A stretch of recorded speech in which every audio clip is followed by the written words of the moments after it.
আসসালামু আলাইকুম, সবাই কেমন আছেন? আশা করি সবাই ভালো আছেন। সবার ঈদ কেমন কাটলো জানাবেন। আমি এখানে কাজু বাদাম, কিশমিশ, বেরেস্তা আর মিষ্টি দধি নিয়ে একটি গ্রেভি বানিয়েছি। আমি আজকে বিফ রাজওয়ালার একটা রেসিপি তৈরি করব। এর মধ্যে গরম মশলা দিয়ে দিয়েছি, সব ধরনের গরম মশলা আছে এখানে। পেঁয়াজ দিয়ে দিলাম এটার মধ্যে, দিয়ে মাংস দিয়ে 5-6 মিনিটের মতো এটাকে ভালো করে পেঁয়াজের মধ্যে নেড়ে চেড়ে ফ্রাই করে নেব।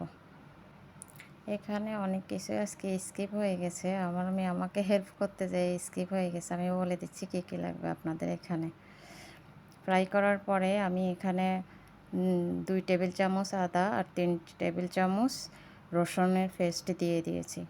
2 টেবিল চামচ ধনিয়া গুঁড়া, 2 চা চামচ জিরা গুঁড়া, 1 চামচ হলুদ গুঁড়া, 1 চামচ মরিচের গুঁড়া, গরম মশলার গুঁড়া 1 টেবিল চামচ দিয়ে ভালো করে নেড়ে চেড়ে এটাকে ঢেকে দিব।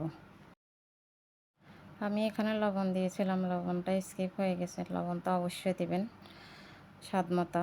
তারপর ভালো করে এটাকে কষিয়ে পানি ছেড়ে দিলে গায়ে পানিগুলা যতক্ষণ পর্যন্ত না শুকায় ততক্ষণ পর্যন্ত ভালো করে কষিয়ে নেবেন। মাঝে কয়েকবার ঢাকনা খুলে ভালো করে নেড়ে চেড়ে দিবেন, না হলে তলানিতে লেগে যাবে।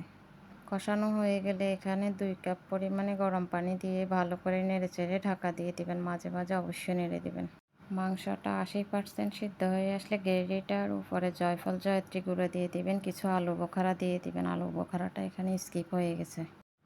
আমি শাহি ফ্লেভার আনার জন্য এখানে 1 টেবিল চামচ কেওড়া জল দিয়েছিলাম, ওইটাও স্কিপ হয়ে গেছে। আমার মেয়েও ঘি দিয়েছিল, তারপর লাস্টে 1 চামচ ঘি দিয়ে দিলাম ফ্লেভারের জন্য। উপরে কিছু পেঁয়াজ বেরেস্তা দিয়ে ঢেকে দিলাম।